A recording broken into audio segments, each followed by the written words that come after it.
Welcome to सिद्धि यात्रा part 45। जय माँ काली, जय माँ तारा। सब भक्तों को आशीर्वाद माता का। आज के इस एपिसोड में मैं आपको अपने पिछले रात का एक विचित्र अनुभव बताऊंगा।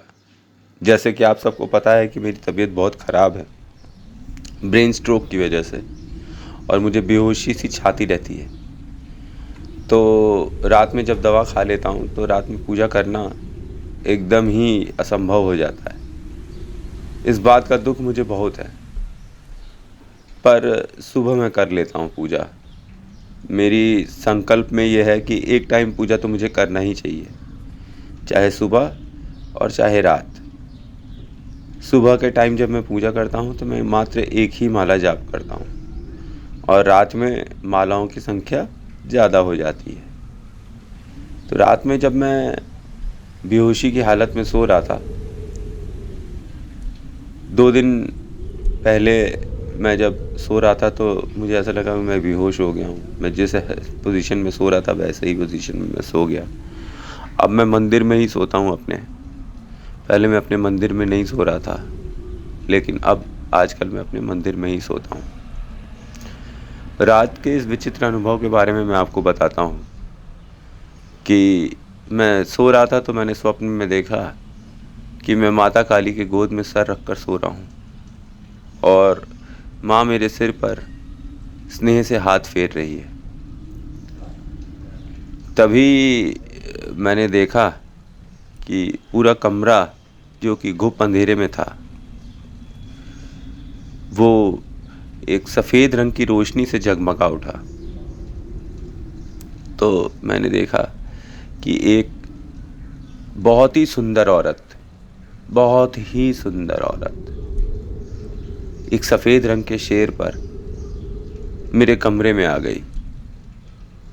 अच्छा, और कोई होता तो वो डर जाता, पर इतना विचित्र अनुभव था कि मैं माता की गोद में सर रखा हुआ था, माता काली के, और जब वो शेर पर सवार वो औरत आई तो मुझको समझ में नहीं आया ये कौन आ गया। और शेर भी किस रंग का था? सफ़ेद रंग का। जैसे ही वो माता मेरे कमरे में आई तो वो शेर जो है वो मेरे बेड के बगल में आकर, मतलब बेड जो गद्दा मैं ज़मीन पर लगाता हूँ, उस गद्दे के बगल में आकर, मेरे बगल में आकर ऐसे चिपक कर लेट गया जैसे कि वो कोई बिल्ली है, और मुझे प्यार करने लगा और चाटने लगा।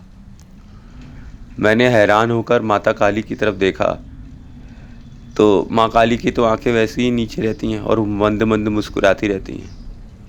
जब से मैं बीमार हुआ हूँ माँ मेरे पास ही रहती है, छोड़ती ही नहीं है। तो मैंने माँ से पूछा, माँ ये कौन माता हैं?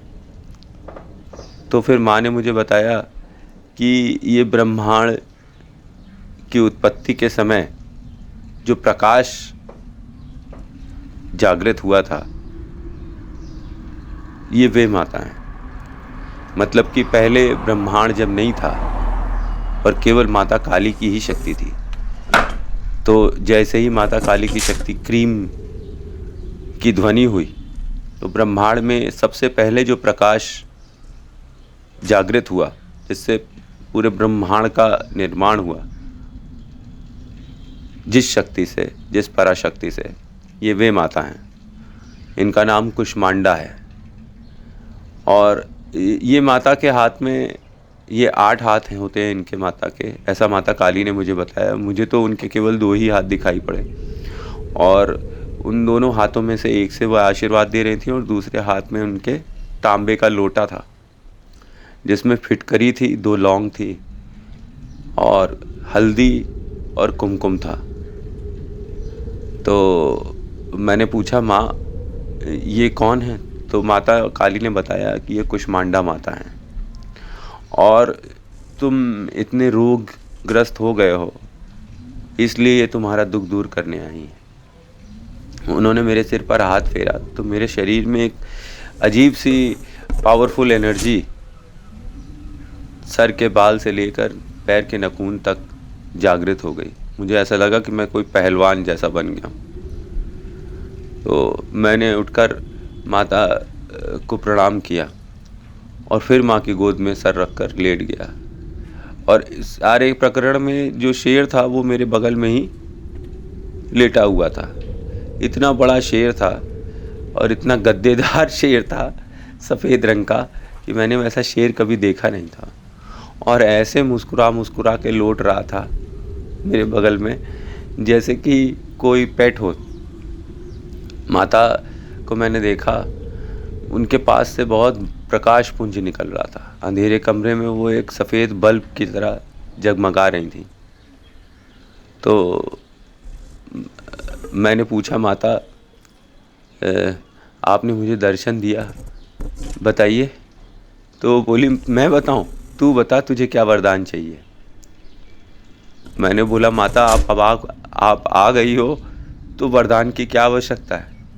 यही मेरा वरदान है कि जब भी मेरे ऊपर विपदा पड़े तो मेरी माताएं मेरी रक्षा करने के लिए स्वयं आ जाएं।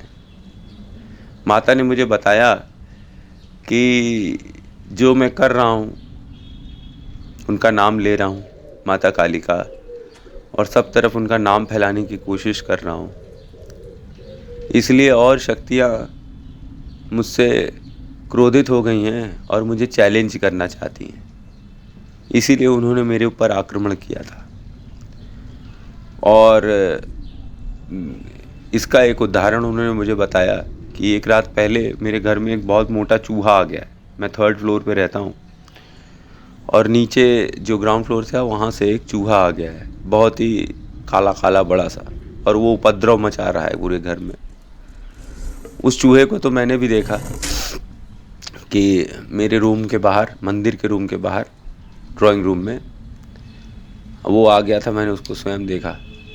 तो मेरे मुंह से अनायास ही निकला कि अगर कुछ हानि पहुंचाने आया है तो यहाँ से तुरंत ही 9-2-11 हो जा, नहीं व्यर्थ ही मारा जाएगा।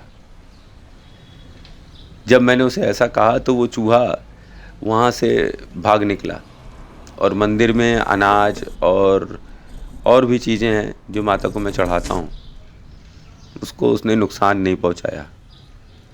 और स्वप्न में ही मैंने देखा कि वो चूहा जो है मेरे दरवाजे के बाहर तड़प रहा था।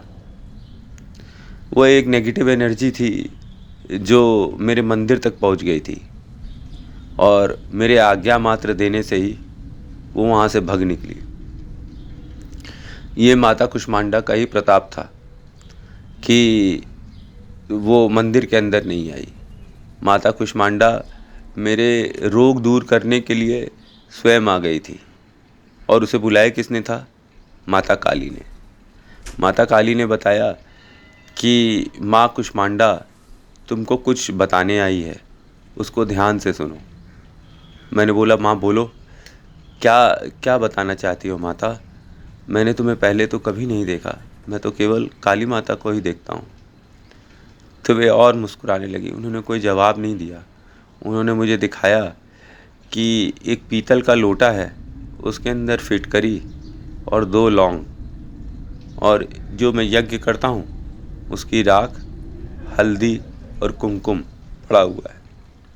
उन्होंने कहा, इसमें जल भर कर स्नान करना, इससे तुम्हारी तबीयत जल्दी सही हो जाएगी। तुम चिंता मत करो, हम तुम्हारे साथ हैं, तुम्हारा कोई बाल भी बांका नहीं कर पाएगा। ऐसा कह के माता मेरे सिर पर हाथ रखी और मुझे बहुत ही आनंद तो आया ही आया, पर मेरे पूरे शरीर में ऐसा लगा कि शक्ति का संचार हो रहा है। और आज सुबह मैं जब उठा हूँ तो मुझे ऐसा प्रतीत हो रहा है जैसे कि मैं 80% रिकवर कर गया हूँ। अब अभी जाके एक पीतल का लोटा लूँगा, फिटकरी लूँगा, 2 लौंग लूँगा, हल्दी लूँगा और कुमकुम, और इसमें यज्ञ की राख मिलाकर, पानी डालकर इससे स्नान करूँगा, जैसा माता का आदेश है। माता ने मुझे यह भी बताया कि जैसे मैं माता काली की शक्ति का आवाहन करता रहता हूँ और माता शक्ति की पूजा करता हूँ, तो इसी वजह से कई शक्तियाँ जो पहलवान शक्तियाँ कहलाती हैं, जिसमें कई शक्तियाँ हैं, वे मुझसे भिड़ गईं सूक्ष्म रूप से, और मैंने परवाह किए बगैर उनसे द्वंद्व कर लिया। कई लोगों के लिए जिनको मैं नहीं जानता हूँ, जो शायद मेरे गुरु भाई और गुरु बहन हैं, ये वे शक्तियाँ थी जो उनको हानि पहुँचाने पहुँची थीं, पर माँ काली की शक्ति उनके साथ थी और उस शक्ति के साथ मैं भी था। तो उन शक्तियों से द्वंद्व हुआ, जिसकी वजह से मेरी ये हालत हो गई। तो लेकिन उसमें कोई चिंता की बात नहीं है। माता कुष्मांडा ने जो बताया है और जो उनका स्पर्श हुआ का अनुभव जो मुझे हुआ है, उससे मुझे ये तसल्ली मिल गई कि मैं अब जल्दी ही सही हो जाऊंगा। ऐसा दिव्य अनुभव मैंने आप सब भाई बहनों की कृपा से ही प्राप्त किया है। आनंद आ गया और पूरे शक्ति का संचार हो रहा है बॉडी में। ऐसा लग रहा है कि मैं कभी भी बीमार था ही नहीं। जो मूर्छित अवस्था रात भर मेरे ऊपर छाई हुई थी, वो सुबह में जब मैं उठा तो एकदम ताज़ा फील कर रहा हूँ, बहुत अच्छा। तो ये माँ काली का दिव्य अनुभव मुझे कल रात में हुआ, और मुझे ये भी पता चला कि मेरी आज्ञा शक्ति में भी बल आ गया है, क्योंकि जब उस चूहे को मैंने आज्ञा दिया तो वो मंदिर में नहीं आया और दरवाजे के बाहर तड़पते हुए भागा। तो अभी मैं अपनी वाणी को विराम देता हूँ। यही मेरा कल का दिव्य अनुभव था। जय माँ काली, जय माँ Tara. Thanks for watching. This is my real experience with mother goddess Kali. आगे कोई और अनुभव होगा तो मैं आपको कल फिर से बताऊँगा। Thanks for watching. ओम ऐं ह्रीं क्रीं कुष्मांडाय दिव्याय नमो नमः।